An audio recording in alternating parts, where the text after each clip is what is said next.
శ్రమలకు గురి అయినప్పుడు ప్రార్థన. కీర్తనలు 6:1 నుండి 10వ వచనం వరకు.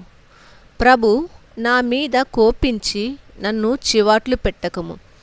నా మీద ఆగ్రహము చెంది నన్ను దండింపకము. ప్రభు, నేను దుర్బలుడనైతిని, నన్ను కరుణింపుము. నేను మిక్కిలి డస్సితిని, నాకు ఆరోగ్యము దయచేయము.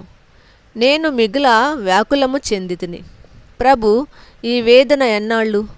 దేవా, నీవు శీఘ్రమే విచ్చేసి నన్ను కాపాడుము. నీవు కరుణ కలవాడువు కనుక నన్ను రక్షింపుము.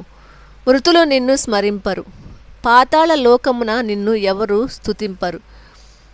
నేను విచారం వలన కృశించితిని. ప్రతి రేయి నా పడుక కన్నీటితో తడిచియున్నది. నా తలదిండు అశ్రుజలమున నానుచున్నది. ఏడ్పుల వలన నా కన్నులు గుంటలు పడినవి.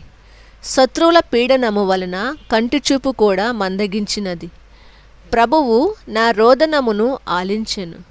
దుష్టులారా, మీరు నా చెంత నుండి తొలగిపొండు. ప్రభువు నా మనవి వినెను. అతడు నా ప్రార్థనమును అంగీకరించి తీరును. నా విరోధులెల్లరును అపజయం పొంది భయభ్రాంతులగుదురుగాక. సిగ్గుబడి శీఘ్రమే వెనుదిరిగి పోవుదురుగాక. ఇది ప్రభువుని వాక్కు.